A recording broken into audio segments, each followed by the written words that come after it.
Well, my life changed in November of 2014 when my husband received a diagnosis of pancreatic cancer. And I left my job and became his full-time caregiver. And he lived for 11 months. It's a very difficult thing to watch your spouse wither away and then die. 5 months after he passed away, we lived in the state of Indiana at the time, and we had a 5-acre piece of property that was surrounded by agriculture, soy and cornfields. And 5 months after he passed away, I was diagnosed with pancreatic cancer. I got a hold of a great medical team, and I underwent chemotherapy and was able to get surgery in October of 2015, and I am today an 18-month pancreatic cancer survivor. When I came to California and I lived with my daughter now, who has been my caregiver, there was a book sitting on her piano, and she said, "Mom, if you ever want to read that book, it's called The Truth About Cancer." And, you know, I kind of brushed it aside because, of course, that really wasn't on my mind at the moment. My thinking was I need to get chemotherapy and I need to have surgery and get this out of me. And it wasn't until 8 months later when I had had the surgery and I was recovering, and on social media I saw the truth about cancer. And it just resonated that the book was also the truth about cancer that I had seen 8 months earlier. And so I ordered the series, and it just resonated with me. And so for 3 months now, I've been on a organic, plant-based diet. I've been taking herbs and supplements that have been recommended through the various speakers that have come on through the organization. And I feel better today than I was before my diagnosis. And it's been wonderful. It's changed my life. Well, the organic plant-based was the first thing that I did, and I've done some detoxing through that. I see a chiropractic person regularly now, every month. Part of my protocol is seeing a reflexologist. I do exercise regularly, which I hadn't done before. Eliminated all processed food, sugars, dairy, meat, from my diet. Definitely a lifestyle change. And my daughter, who I live with, is a vegan. And so for her to see me make some of these changes, she was really excited about that. And it's, it has changed her life too, my diagnosis. It affects the whole family. Anyone that thinks that, when you get a cancer diagnosis it affects you or your caregiver, it impacts the whole family. It's a family thing. And she now works for the national headquarters of the Pancreatic Cancer Action Network. And so it has changed her life. Through this journey, a spiritual awakening and became huge. And I would say that my trust and my hope and my faith in God sustains me first and foremost. Every day I wake up with a thankful heart, and I do a devotional, and I pray and I thank God for my health, for my life, the gift of life. My diagnosis forced me to slow down and to breathe. And I do that now every day. I attend a class on mind, body, and spirit healing, on cancer survivorship, and I have a personal cancer coach, oncology coach. So I also do essential oils, I take oils, I juice every day. So there's a number of things that I've taken from the truth about cancer, and some of the protocols that have been recommended by various presenters in the organization. And it's an incredible movement, and it's done a lot, I think, toward healing myself. And today, there's no evidence of disease in my body, and I trust that I will, and I wage hope every day that that will continue to be the case. I get blood work done every month. My tumor markers are all within normal limits. They've come down significantly. Yes, and I get a CAT scan done every 3 months, as is their protocol. I'm not so sure that I'm going to want it every 3 months any longer, but I do get that every 3 months, and it has shown no evidence of disease. I get a chest and an abdomen and a pelvic with the pancreatic cancer. And pancreatic cancer is just a very aggressive cancer. It's one of the cancers that often aren't talked about. And the reason for that is because there just isn't a lot of survivors to help spur on the medical, the research for this and to talk. By the time pancreatic cancer is normally diagnosed in people, it's already metastasized. By the time they're symptomatic and it's diagnosed, it's metastasized. Fortunately for me, it was caught early. And I think that the reason that it was caught early in me is when I went with some very mild symptoms that would normally not raise a red flag to a physician, but the physician who saw me with these mild symptoms had walked through my journey with my husband and me. And I think he ordered the CAT scan just to appease me, to keep my anxiety down, because he knew. And sure enough, there was a mass in the head of my pancreas. So for me, I look for joy and fulfillment. So I've taken up things like skydiving, which I never would have done. And I do it to raise awareness for pancreatic cancer.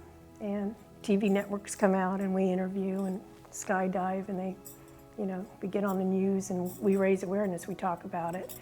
And where we're at now in our remission, or we don't call it remission anymore, we just say there's no evidence of disease, because, so every day I purposefully look for ways to have joy and deep fulfillment with doing things like vital activities, walking and praying and meditating. Meditating is a huge part of what I do every day as well.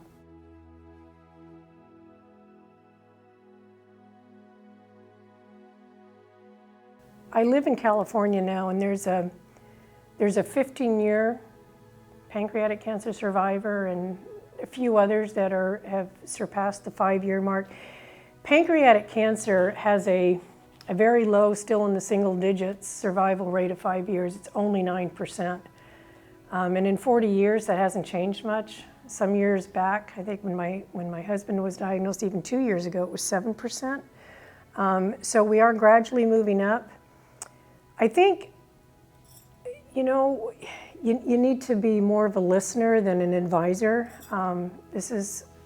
Cancer just instills, I think, fear in a lot of people. It certainly did with me, and after watching my husband pass away. The lifestyle change is huge, and I think that you have to go through a lifestyle change. I would recommend The Truth About Cancer to anybody that came to me to talk about their cancer and their fear and what they should do. I would probably loan them my DVDs on The Truth About Cancer, recommend that they get a hold of the organization, join the movement, become a part of it, but baby steps. Something obviously had gone wrong with my husband's treatment. Never fully understood what happened, because after his surgery he was told he was cancer-free, and he died 3 months later. So I didn't, and I was given the same cocktail of chemotherapy that he received, and actually for pancreatic cancer it's really the only one out there. There's only one FDA-approved chemo cocktail. What did it for me was I woke up one night, it was probably my second dose of chemo, and I had just lost my hair. All of my hair had fallen out. And I remember waking up in the middle of the night, and I was in the depths of despair. I had just lost my husband. This is hard for me to talk about. I just lost my husband, and I was sick, and I was throwing up, and all the side effects of chemo. And it's a very harsh chemo, because you don't only get it infused for an 8-hour session in in an infusion room, but then you wear a pouch where the chemo continues to infuse in you for 3 days after you leave. So you go home getting infused with 3 more days of poison and toxins. And I woke up and I just felt in the depths of despair, and I just thought, I believed that I was going to die. And I remember just crying out to God. And it was the first time. And I just said, God, help me. What can I do to change? What can I do to change me, to help me? And I said, I need your help. I can't do this alone. And I'm weak, and I need you in my life. Within half an hour of that prayer, and it was still, I think it was 2:30 in the morning, and I'll never forget it, I received a text. And I think the guy just didn't think about the time difference, or maybe it was divine. I don't know, but I received a text from a Christian friend of mine, still back in Indiana, who had an incredibly strong message for me about, reach out to God and believe. And it was an incredible message, and I just wept. And the next day, things began to turn around in my life. I was introduced to a nurse who then introduced me to this oncologist coach who runs this 10-week course that I signed up for. And things just started to fall into place. I met other pancreatic cancer survivors who had a lot of spirituality and faith, and started to connect with them. And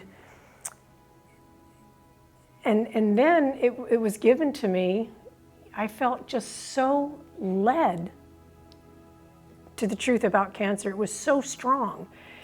And I kept putting it off and putting it off. And when I finally picked it up and read and researched, and that just sort of jump-started a lot of reading. I ordered books from Amazon, and I started to research, and I thought, you're your only best advocate. So I prayed every day, and I asked, for God to walk in front of me and lay out my path. And you have this inner intuitive sense that when you're doing something right, you just know it. You don't question it. And everything from that day, from that night, the middle of the night when I cried and I wept and reached out to God, everything that I've done and that I'm doing has been so, I believe, divine. And I really haven't questioned it. I've known it to be the right thing. And I feel wonderful.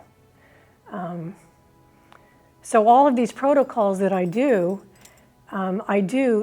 not just because they're talked about on the truth about cancer. That's where I got the information. But how did I pick and choose the things that I'm implementing? I feel very intuitively good that it was the right thing to do, and it is the right thing to do. But I so believe in the power of prayer, and I know that there were just a lot of people when I was going through the surgery that had lifted me up in prayer. And I believe in the power of prayer, and I didn't believe in it as much until I broke down that night and gave my heart to God and opened myself up to whatever, He would put in my life. You got to have hope, without hope and without faith and without trust. Hope is, by definition is believing that desirable things are obtainable regardless of the remoteness of the probability. So, no matter how sick I am, I can get well, no matter how sick. I believe that. There's a possibility. I don't have to get well. I don't have, because that attaches, outcomes. But there's a possibility that I can heal from this. And I believe that. I have hope. And so I wake up every day waging hope.